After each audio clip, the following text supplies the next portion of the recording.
Hello friends, வணக்கம் and welcome to unlimited cooking. நம்ம kitchen இன்றைக்கி வெந்தயக்கீரை வச்சு தாங்க ஒரு குழம்பு பார்க்க போகிறோம். ரொம்ப சூப்பராக இருக்கும். உடம்புக்கு ரொம்ப குளிர்ச்சியானதுங்க வெந்தயக்கீரை. இது நான் எங்கள் வீட்டிலேயே போட்டு அறுவடை பண்ண வெந்தயக்கீரைங்க. நீங்கள் நம்ம சேனலுக்கு புதுசுனா சப்ஸ்கிரைப் பண்ணிக்கோங்க, மறக்காம பெல் ஐக்கான் பட்டனை கிளிக் பண்ணிக்கோங்க. வாங்க வீடியோக்குள்ளே போகலாம். பாருங்கள், இந்த மாதிரி வெந்தயக்கீரை நான் பறித்து எடுத்துகிட்டு வந்திருக்கேன். நல்லா ஃப்ரெஷ்ஷான கீரைங்க இது. இப்போ நல்லா கழுவி சுத்தம் பண்ணி வச்சுருக்கேன். இப்போ ஸ்டவ்வில் ஒரு பாத்திரம் வச்சுக்கோங்க. அதை தாளிக்கிறதுக்கு தேவையான அளவு எண்ணெய் ஊற்றிக்கோங்க. இப்போ 1 ஸ்பூன் அளவு கடுகு உளுந்த பருப்பு போட்டுக்கோங்க.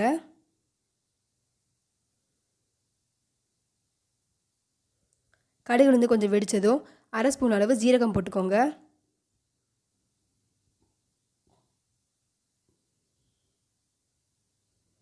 கடுகு உளுந்து ஜீரகமும் கொஞ்சம் நல்லா பொரியட்டுங்க. கருவேப்பிலையை போட்டுக்கலாம்.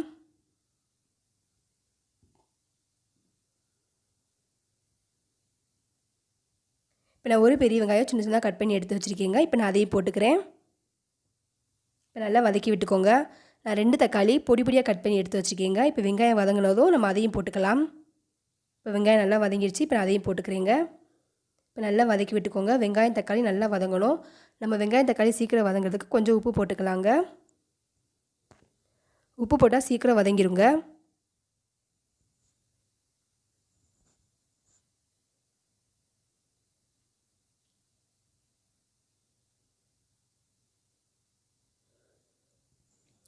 வெந்தயக்கீரை கொஞ்சம் லைட்டாக கசப்புத்தன்மை இருக்கும் அப்படின்றதுனால நம்ம கொஞ்சம் புளிப்பு எக்ஸ்ட்ரா சேர்க்க போகிறோம். அதனால தான் கொஞ்சம் தக்காளி நிறையா சேர்த்துருக்கோம்.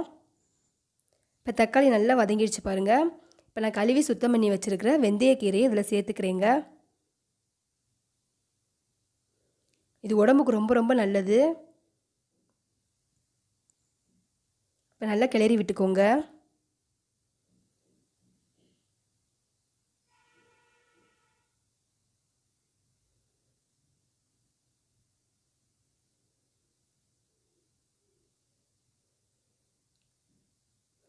இப்போ பாருங்கள், நல்லா வதக்கியாச்சு. இன்னும் கொஞ்சம் நல்லாவே வதங்கட்டும். இப்போ நல்லா ஒரே மாதிரி வதக்கி விட்டுக்கோங்க. கீரை நல்லா சுருண்டு வரணும்.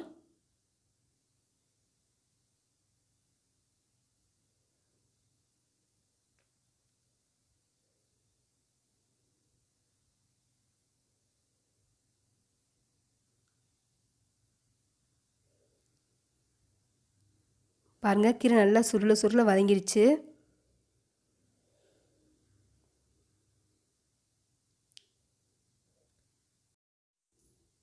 நல்லா வதங்கி சுருண்டு வந்துருச்சுங்க. இப்போ நம்ம இந்த ஸ்டேஜில் 1 ஸ்பூன் அளவு மல்லித்தூள் போட்டுக்கலாங்க. புளிக்குழம்பு பொடி 2 ஸ்பூன் அளவு இதில் போடணும். அதையும் போட்டு நல்லா வதக்கிக்கலாங்க. நம்ம வீட்டில் யூஸ் பண்ணுற புளிக்குழம்பு பொடியை யூஸ் பண்ணிக்கலாம். இப்போ நல்லா வதக்கி விட்டுக்கோங்க. இப்போ நான் ஒரு எலுமிச்சைப்பழம் அளவு புளி எடுத்து கரைச்சி தண்ணி எடுத்து வச்சுருக்கேங்க. இது நல்லா வதங்கியதும் இப்போ நம்ம அதையும் ஊற்றிக்கலாம் அதில்.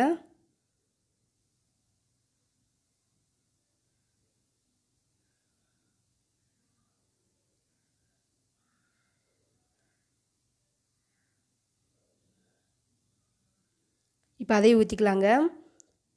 இப்போ இந்த கீரை வேகிறதுக்கான கொஞ்சம் தண்ணி ஒரு 1/2 டம்ளர் அளவு ஊற்றிக்கோங்க. நம்ம உப்பு ஏற்கனவே போட்டிருக்கோம், அதனால் உப்பு தேவையில்லை. இருந்தாலும் நீங்கள் பார்த்துக்கோங்க, உப்பு பத்தலைன்னா உப்பு போட்டுக்கோங்க. இது நல்லா சுட சாப்பாடு வடித்து அதில் சாப்பிட்டிங்கன்னா ரொம்ப சூப்பர் டேஸ்ட்டில் இருக்கும். அட்டகாசமாக இருக்குங்க டேஸ்ட்டு. இப்போ நல்லா கொதித்து வற்றி வரணுங்க. பாருங்கள், நல்லா கெட்டியாயிடுச்சு. அவ்வளோதாங்க, கரெக்டாக கீரையெல்லாம் கலர் சேஞ்ச் ஆகி நல்லா வெந்துருச்சு பாருங்கள். சூப்பரான வெந்தயக்கீரையில் புளிக்குழம்பு ரெடி ஆயிடுச்சுங்க.